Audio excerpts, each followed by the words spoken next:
let's talk cybersecurity. So, as you and your organization continue to travel on your digital transformation journey, cybersecurity and developing the infrastructure and the processes for keeping your corporate data safe in the cloud, well, they're obviously key to success. So there's a lot to talk about, and our panelists are about to share their practical, experience-based insights around a number of challenges facing organizations today, including phishing attacks, mobile device security, working remotely, social engineering, passwords, and authentication. And I'm guessing it's about a whole lot more than changing your password from password to password one. I see you. Joining us for this essential conversation, we are delighted to welcome the President, CEO, and founder of SecuSolutions, Jim Kootnekoff. We also have ICS Cybersecurity Specialist with StealthX, Paul Smith, and Director of Information Technology at mCloud, Michael Anaka. Welcome to all of you. Thank you. Thank you. As is now habit for these panel sessions, before we get into the questions, I'd like to hear a bit more about you and your organization. So Jim, I'll start with you. Thank you very much, Mark. I appreciate the opportunity to be here today. My name is Jim Kootnekoff, President and CEO and founder of SecuSolutions Canada and our parent company, SecuSolutions Holdings in the United States. I have about 21 years of history in cybersecurity, dating back as far as 1999, when I formed my first company in Tokyo, Japan, which was ranked the #2 rated security consulting company for several years running. Primarily, our companies focus on security and nothing else. We've developed several managed security services and solutions in-house. We offer a full range of security consulting services, from penetration testing, compliance audits, and policy development, as well as online cybersecurity training, one-on-one groups and group events. That's pretty impressive, and also very impressive that you started your business in Tokyo, 1 year before 2K and theoretically the end of everything.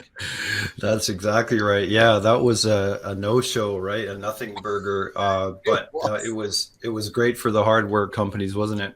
Oh my goodness, the fear mongering. Oh well, we've all moved on. Thank you and welcome. Paul, over to you.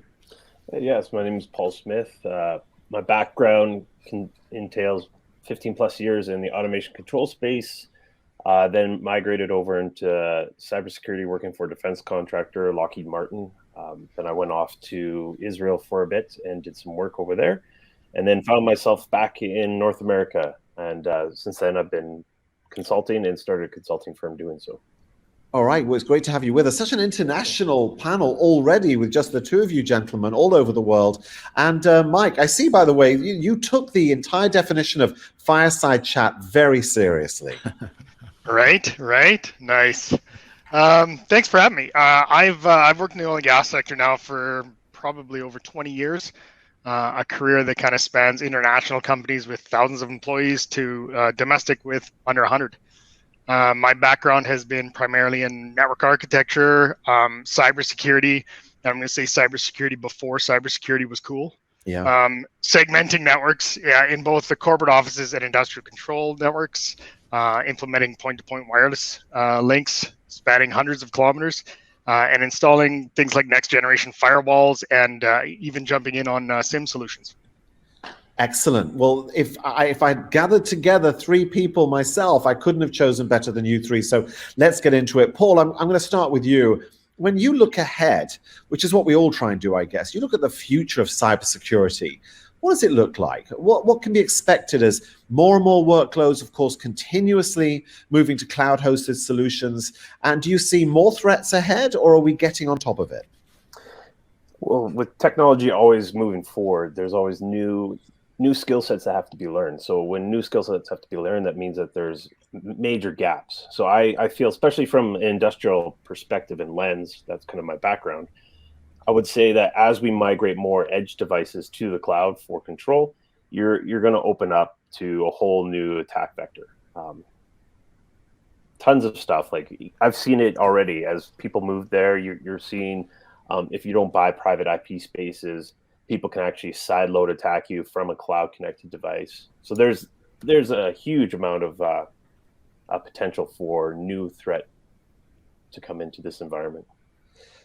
which is always a bit of a worry. But just as a follow-on to you, Paul, do you feel like even though the threats are increasing with our changing work, we are better positioned to address those threats as they come up? Yes, we have to stay in front of it. So anyone who's in the cloud services business has to actually be in the forefront of security. You have to put security first. As you move technology to the cloud, you have to have a team that's competent enough to understand that, yes, we are moving from typical architecture on-prem to now cloud hosted. So we have to be able to wrap our arms around that with a security blanket. Just it gets from my perspective, you have to have 99% uptime in the control space, and if you don't, you're in trouble. And even one breach can take everything down. We actually walked through that I want to say last year when we lost a bunch of different IPSs here in Calgary. Wow. Yeah, it's very challenging, and that 99% number is a reach, right, Jim? And what's interesting is the pandemic's shown us all that we can work from home. That has become the model, but I do worry about what it means for cybersecurity and the future of it, and what future challenges you anticipate with, I guess, this potential return to the hybrid scenario. Yeah, well, I've got a lot to say on this topic. I'll try to keep it short. So the pandemic changed the whole lay of the land in terms of cybersecurity, right? So you have people that probably, in many cases, have never used a computer to shop online, right? And so you get these people buying hardware if they don't have it already. They're logging on to accounts that they've created on online shopping. They're probably not creating strong passwords. They're bending all of the security rules, so to speak, by working from home, right? And that goes the same, can be said the same of office workers moving home. They're, let's say, policed at work, where at home, it's for free for all, right? They might be using their own home computer, their shared computer. They might be installing programs that are probably not appropriate and present a risk to that computer, which would then be connected to the office computer. So there are a lot of challenges, to say the least. And it's interesting because part of the challenge is for individuals within organizations to have the awareness that drives the right action. And with that in mind, I'd like to ask our lovely audience to once again take part in one of our polling questions. If you go to the polling functionality on the platform, you'll see question 1. In fact, some of you are already answering it, but the question is, do you conduct employee security awareness training? Because I think this is integral, and I wanted to ask you, Jim, just to follow up on this. But here are the 4 choices that you're being offered on the polling question. We have at least quarterly training, including email phishing tests. Choice B, we have at least annual training, including email phishing tests. Choice C, we have training, but no phishing tests. And choice D, what kind of rod would you use for phishing tests? I see somebody very funny got involved with those questions. Jim, it's important, right? We can't expect a business to be fully secure if we haven't trained our people, right? That's exactly right. Yeah. So I use the analogy or the comparison. Let's say I'm a company that has a fleet of company cars, right? There are some rules that are put in place so that when those employees get in that car and they drive to their destination, they are told most likely what they can and cannot do. Don't speed. You're going to pay your own tickets. Don't do burnouts in the parking lot on the weekends, things like that, right? And which is almost commonplace. It's like, of course, there would be a rule for that. But in relation to training, there seems to be a really big void there. And I don't know why that is. Consider this. Your employees are using your corporation's laptop in most cases, even if they have you bring your own device policy in place, they're handling your corporation's data. So why wouldn't you offer them some sort of training to arm them in defense of a phishing attack? It just makes common sense. That being said, the market is changing. People are realizing the importance of cybersecurity training, InfoSec awareness, getting the frontline people a fighting chance against the phishing emails that are coming into the email boxes on a daily basis. Right. And it's not just email anymore. I mean, even personally, the texts, the WhatsApps, the relentless messaging, just looking for me to click a link. It's a challenge. Now, the polling question has been answered by our fabulous audience. Mike, I'm gonna read out the results to you and ask for your input on this. So we have 15% of the audience are smarty pants and went for the what kind of rod do you use for phishing tests. So let's just disregard them. Very funny. Well done. The majority, though, went for choice B. We have at least annual training, including email phishing tests, and in second place was quarterly. So I'd love to get your opinion on that. And then let me ask you the follow-up question. You know, with companies moving to software as a service, how important is it to invest in not just the training, but in identity and access management? Tell us more. So first of all, your response to the poll. You know what? Annually is a great start. Personally, I think quarterly should be adopted. The more training you take, the better. The amount of avenues to go down through cybersecurity, especially from an employee's point of view, is vast. There's tons and tons and tons of training, not just phishing, password complexity, how to utilize multi-factor on your personal software as a service. So it's more than just phishing. There's a ton of different avenues to take. All right, thank you. So now, identity and access management. Well, now that we're talking about multi-factor authentication, let's get into identity access management. So giving that ability back to your corporate IT department reduces the footprint of multiple usernames and passwords. So that's a win for not only the employee but also the IT department securing the environment as well. You get less username passwords, we get to secure it. And that's across software as a service and third-party hosted platforms such as even Zoom, for instance. Right. Enabling single sign-on on Zoom with the proper setup will give you single sign-on with username, password, plus integrated multi-factor authentication. So you're securing that account 10 times more. It allows for forcing of strong passwords. I remember doing it was a training session on passwords with a company I used to work for, and I remember saying, if your password is summer 2021, you're in trouble. And I could see faces looking at me going, how did you know my password? I mean, some people, I was joking about password as a password, but some people think they're really smart and they change the O to a 0. No one's going to detect that one. Their eyes still light up when you say that. So the good thing about identity and access management is having that ability to enforce minimum complexity passwords. So it has to have a capital. It has to have a special character. It also enables streamlining of onboarding, offboarding employees. So as you bring an employee on, your identity and access manager is going to be integrated into that account. As people leave the corporation, and this is extremely important to professionals, IT professionals like myself, where you leave the company, I don't want to jump into 10 different applications. I want to be able to disable that account and that access is gone. That's very, very important because a lot of companies have churn. And the minute someone's left, there is a risk outstanding within the organization. Out of interest, and forgive this question, but when you're personally online and I don't know which platform you use, but if your platform says, would you like me to generate a really long, complex password for you? Do you always click yes, or do you like to select your own? Well, I'm a bit of a password vault nerd. So I generate my own ridiculously complicated passwords that I can just copy paste. So there's lots of programs out there for password vaults and password complexity. Got it. Yeah, if you were to ask me what my password is right now, I don't have a clue. You wouldn't know. Yeah. Jim? Yeah, I absolutely chime what Mike just said. The password vault is great. I mean, you shouldn't be remembering passwords anyway, and a password vault just helps you to accomplish that, right? You're putting in these complex passwords that are, in some cases, 30, 40 characters long and absolutely not memorable. And those passwords work. Those passwords keep hackers out of systems that they don't belong in. And then, of course, you'll secure your password vault. Sorry, if anyone's interested, I think in the exhibit, we do have password complexity chart that'll tell you kind of where your passwords are at. Yeah, we do. Excellent. Thank you for that. Paul, let me come to you. There's been lots of news reports, right, on companies being involved in breaches like Colonial Pipeline ransomware. How, in your opinion, can companies assess risk, their own risk, to avoid these types of attacks? I mean, is there a way of doing that? Yeah, for sure. So definitely from a risk perspective, I would say you have to come up with more of a matrix from, what's our potential risk? What's our process impact?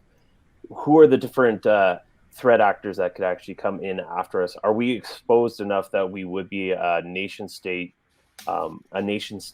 target? So you go nation state, you go black hat activists like hacktivists, and then you go all the way down to your spoofers and screamers that are going in and just clickbaiting code to see if they can hit you. And then you say, okay, here's my risk. My highest impact is death, if it is death, and not all the time in corporations is death the biggest risk. It's actually money. So when companies bring in actuaries to talk about where their risk is, I think they have a better maturity on their security. Like they're practicing better security maturity for their risk assessment. So, and then employing third-party pen tests to bring it out and actually start addressing where there's gaps inside their organization. And Paul, when you look at the whole landscape of threat, and then Jim, I'm going to come to you afterwards. Do you think we need to face up to nation-state operations more seriously than we do just the regular criminal, or is it an equal risk? What's the kind of the top-down view on where the risk is coming from? So nation state, definitely, if you're looking at critical infrastructure, so if you are a pipeline system, kind of like Colonial, grid operator, distributing power to people, producing power, anything that, impacts customers' lives, essentially.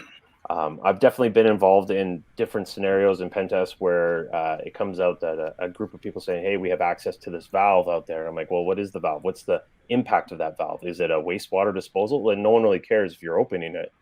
But if it's actually a mainline compressor valve, then yeah, that's huge, because you can turn off the entire gas supply to a country. Yeah, I mean, the fact that there is vulnerability to those essential supplies is very, very worrying. By the way, if you're watching right now, which of course you are, and you have a question, you can go as deep as you like. Just make sure you add the Q&A question in there, and then I will ask your questions on your behalf in just a few minutes' time. Jim, I saw you listening and nodding. There's a lot of threat out there. What would you add to the conversation? Right. So one of the ways that companies can assess risk is really the frontline people. So Paul talked about a very important element of security. So the back end, let's say the more complex technology that's involved in security. But we know statistically that the humans are the weakest link. So again, if you're not using password managers, if you're not providing with any training, if you're not providing with any phishing simulation, which is the safest real life measure to understand how aware your frontline people are, then you will be hacked. You will become a victim of ransomware. So the two in sync, that is the technology, the back-end high-end technology, the software, hardware solutions, have to be matching the effort with the human factor, right? That cannot be left out of the equation, and most often it is. Jim, what do you say to people in the industry who, and I've heard this before at other events, they'll go, look, we're all going to get hacked. The real measure is how quickly we can recover from it. That's the measure of success. How far do you agree with that?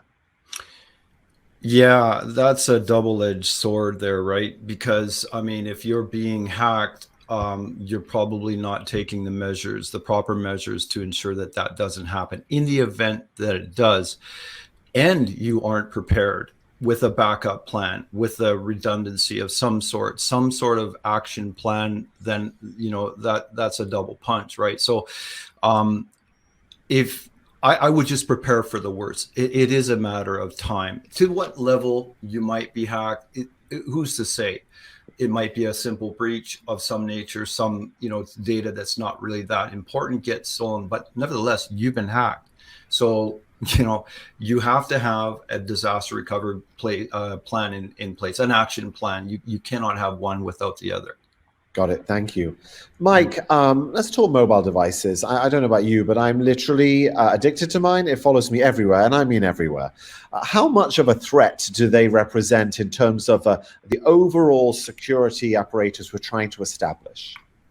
It's significant. Like when you think of mobile devices and how much corporate information is on these devices, corporations kind of need to take that stand where, yes, we have a bring your own device or we have a corporate device, but we need to manage those devices equally. And when I think of mobile device management, there's tons of platforms out there. software specifically that helps you ensure the security of your corporate network while allowing your employees to use their own devices. Kind of gone are the days of the carrying around 2 mobile devices, unless of course you like that sort of thing. I'm not judging. There's different age gaps. I used to carry it myself, but it's nobody wants to carry 2 phones. Mobile device management also allows for the push of or install of applications remotely. So if I wanted to install a corporate app on your phone, as long as it's part of a specific program, I can push that application. If you aren't comfortable with that, you can go to a portal, install the application yourself, and then when mobile device management comes around and comes in really handy is we put a pin on that app. So instead of having a pin on your phone, because you don't want to be part of the corporate environment, you don't want to put a password or a pin on your phone, we have the ability to put that just on an app by itself. Got it. So now we're securing our data, securing our apps, and also allowing you to use your personal device with little to no issues. Yeah, and not touching your personal information either. Yeah, I think that's critical, right? Paul, I remember a time where the banks just weren't confident enough in the security of the device to put their software fully on there. You couldn't really do anything other than check your balance. Now, full transaction capability from the financial sector. Does that mean that devices have achieved a level of security that you're satisfied with? Ooh, good question. Yeah, so it depends on the OS, and I think with this latest news about Apple changing their iOS and then locking out some different big social giants from having access to people's information and data streaming back, I think that is a good push in the right direction. Right. I definitely know from engagements that we've done, you can drop apps in on, if we're looking at Android specifically, you can drop apps in on Android and sideload malicious stuff because they're all talking to the same plist, the SQL database in the back end of the app. There's a lot of interesting progressions in the security field for mobile, but like Mike said, going with the actual app pin is incredible. Like using some of these the IAM software, and like I don't want to throw out too many vendor names, but like the Cisco Duo stuff out there is definitely a step in the right direction for mobile security. This is great. Just words of wisdom coming out here. Loving it. Audience, here's our second polling question, and then I don't know who spoke then, but I'll come back to you guys. So second polling question. Under cybersecurity, of course, does your company currently utilize multi-factor authentication? And you have 4 choices. We use mobile app response. Choice B, we use SMS text response. Choice C, we use physical tokens. And choice D, how bad is it to use the same password I use for my luggage? Another hilarious option. So go ahead and answer those if you can, because we love to know what you think. And so, did somebody want to add to the conversation before I ask the next question? I wasn't sure. Was it you, Jim? Yeah, sorry. I was going to add to that. That mobile device management also comes back to that whole onboarding, offboarding mentality, where if somebody leaves the company, again, you just pull your corporate data off using mobile device management, as opposed to wiping the whole phone. But there's that whole level of security where we could just take off our corporate apps. Your personal stuff stays where it is. It doesn't get touched, doesn't get looked at. So it adds to that onboarding, offboarding. And actually, Mike, let me ask you this as a follow-on, and then I'll bounce it to Jim. There are going to be some team members who will look at all of this and go, look, it's not my problem. It's your problem. It's your company. You pay me a salary to do my job. I'm going to do it. You sort out the security. Is it whose responsibility really is it? So, Mike. So honestly, I look at this. I look at promoting cybersecurity similar to promoting safety. We create a culture that individuals take accountability for their own portion of cybersecurity. Everyone plays a part in securing organizations, and personally, if we plan any new projects with safety and cybersecurity from the beginning, there'll be less near misses. I'm stealing that from safety, by the way, in the future. So it's not just a matter of putting a widget in front of you. Everyone has a responsibility for cybersecurity, not only in the corporate world, but in their personal life as well. Yeah. Thank you. Can I add to that? Please. Yeah, so here we're talking about responsibility, and again, I use that car analogy, right? But when you consider what's at stake, right? Who's to blame for a ransomware attack when one employee is, again, downloading apps? They shouldn't be visiting sites. They shouldn't be doing all these things that they wouldn't be told otherwise unless they had a policy, like an internet, security uses policy that they had to read, they had to sign off on, or in addition to that, some training, right? So again, it gets back to it's almost crazy to understand or to believe that corporations will let employees run rampant. It really is, when you consider what's at stake. So compliance is driving the industry. Security compliance, we all know what GDPR is, right? That's why they accept cookies, things come popping up. Compliance will drive the security industry so hard that in the future, and you heard it here now, I predict that at one point, if you're not doing something about security that's extremely proactive and you can prove it, you won't be online. You won't be doing business online. You won't be storing data, credit card information, all of that stuff. It's just completely irresponsible to not be taking care of that stuff. And it starts with the front line. So, Jim, are you saying that regulators are the key? Yeah, I am. Compliance regulation. So everybody's fed up with hacking, right? The corporations that are being hacked, when it trickles down, they usually find out it's, somebody that did something wrong somewhere. It could be on the technical side, it could be on the frontline side, but they're all getting fed up with it. And they're all starting to point their finger back at the ISPs. And the ISPs are all starting to suck their teeth going, uh-oh, what do we do? Right? And so they point their finger and turn to the government. And so the regulation that's going to happen, the compliance standards that are going to happen, will dictate how secure or unsecure your business is, and whether you're in business trading data or you're not. I guarantee you that's going to happen. And you can see this ramping up. When I look at CSOX or SOX compliancy from a financial standpoint, it's been that compliance has been ramping up through the years. And then some of the financial audits have been bringing in IT as well, but they've only been focused on financial.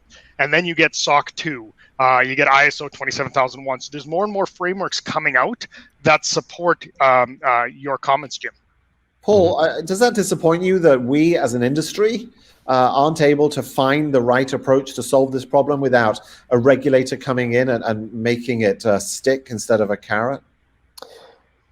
It's a little bit. It is a little bit disappointing, but I have to agree. That the compliance side has to be met. Like, it has to be brought in, and people have to be adjudicated, because the bottom line is, if you aren't doing enough training, and if you're opening the door and letting people in, it's, do you really want to be on the other side of the dealings business with that corporation? If they're saying, hey, this is our 5th breach, but it's okay, we're going to shore up our borders eventually. It's like, well, okay, well, at what point does your breach affect our business and it crawls into our organization, right? And then it's just this cascade effect. And I think compliance is a good, measuring stick, but you still have to couple it with the training, you have to couple it with good security practice, good security hygiene. But unfortunately, I think compliance has to come in and take control and basically hold people to a better standard. All right. Let's get the results of the polling question now. Lots of answers came in, and a clear winner. The question was, does your company utilize MFA, multi-factor authentication? Answer A got 70% of the votes, and that was, we use mobile app response. And in second place was, we use SMS text response. Wide open to the panel. Any comments on that result? I'm guessing not a surprise to you. No, MFA, in my opinion, is the way to go. I mean, hardware security is great if it happens to be sitting right in front of you, right? But that's not always the case with online apps accessible through browser anywhere you plan on being in the world. You might not have that luxury. So that multi-factor authentication is absolutely critical. All right, so a bunch of questions coming in from our lovely audience. And because, Jim, you just mentioned MFA, I'm going to go to that question straight away. The question was, and this is open to anyone, has multi-factor authentication become more secure than hardware security measures, such as fingerprint readers, etc.? Oh, the question just flipped away there, that we see on laptops, for example. So the security versus the hardware option. Comments? Personally, so I've used both. We've used multi-factor kind of on top of fingerprint authentication. 9 times out of 10, your fingerprint authentication is an on-prem solution, but it's still, and from my opinion, you guys can correct me if you want, it's a masking of a password. You still have a password behind that fingerprint. No matter which way you look at it, there's still, like, biometrics isn't where we would think it would be today. There's still some kind of password behind those biometrics. That's an interesting viewpoint. And personal story here, probably a bit too much detail, but I just happen to get eczema on my fingers and my hands. It's just a personal condition. And my fingerprint keeps changing according to the computer. So I can't even use it anymore. I have to type in my password, which is somewhat annoying. Okay, next question. This comes from Juan Pablo, and he asks, are there options out there in the market for password managers integrated with Windows login accounts? He goes on to say, I've got my poor password to log into my company laptop, and then I use my password manager for everything else. Is there an integration option? Paul, I see you nodding. Oh, it's funny that comes up. It is, once again, this goes back to corporations running a better security practice, as it were. I definitely know there's quite a few out there that don't allow their employees to leverage a password locker or keeper or 1Pass or LastPass or whatever it happens to be, which is super odd. But yeah, it's funny. I was agreeing with the question because I am in the same position where when I go in as a consultant to different organizations, they're like, here is your account. And I'm like, okay, can I integrate my password keeper into say? I said, no, we don't do that. I'm like, oh, okay. Well, there's the X on the old checkbox for security hygiene. But that's really interesting. I'm sorry if I'm interrupting you, Paul. It broke up. It's very interesting that there is this divergence of opinion and approach on how to do this, how to face up to this challenge. Jim, is there a way through that? Because I don't think there is. Yeah, no, it's always been a tug of war between convenience and security, right? That blend has always been really hard to meet because you have people that just want in right away. They don't want to deal with passwords. They want to get to their app. They want to get working. Those are the people that don't like security, and they find it's a nuisance, right? So finding that balance of convenience where there's a certain level of security that's acceptable by all, namely the company, if that's what we're talking about here, is really a magic that has to happen, and it has to be forced from top drawer downward. It can't be, someone in upper management, maybe an upper manager says, hey, yeah, change your password or create a password. This has to be part of corporate policy. It has to come from the top and it has to go downward, and it has to be enforced. It has to be, there has to be retraining involved and all of that. So, it will be a struggle forever until I believe biometrics and biosecurity will become such a mainstream thing. It'll be absolutely seamless. You walk by your computer, it's going to recognize you. You'll get in, and voila, right? What you're saying is we need full-on Minority Report with Tom Cruise. I hear you. I'm right there with you. Actually, a follow-on question that comes from one of our previous guests on a previous panel, Dwayne Svensson. Hi, Dwayne. And this was off your point, Jim, about convenience versus security. And he goes, with OT and industrial control systems expecting 99% reliability, as stated earlier, how do you balance cybersecurity with protection as the top priority versus maintaining uptime? So it's less about convenience, but it's about that absolute essential uptime measure. Is there a way through this? I suspect not, but Mike, I'll throw it to you if you want to start. So I think a lot of what's missing in industry now is the basics of cybersecurity, the segmentation of networks, something that should be implemented from the get-go. And that's why I keep going back to this. Let's treat cybersecurity like we do safety from the get-go. When it comes to uptime, you can segment your network. You can put as much monitoring as you want in your network. The uptime is there if it's set up properly from the get-go. So I don't really separate IT versus OT because essentially they're merging now. A lot of the infrastructure, a lot of the planning, a lot of the frameworks, they kind of fit into the same molds. Any follow on, Paul, Jim? Yeah, go ahead, Paul. I was going to say it's the paradigm between CIA and AIC. So availability, integrity, and confidentiality. So in OT, and depending on your process, once again, this comes back to our kind of risk conversation.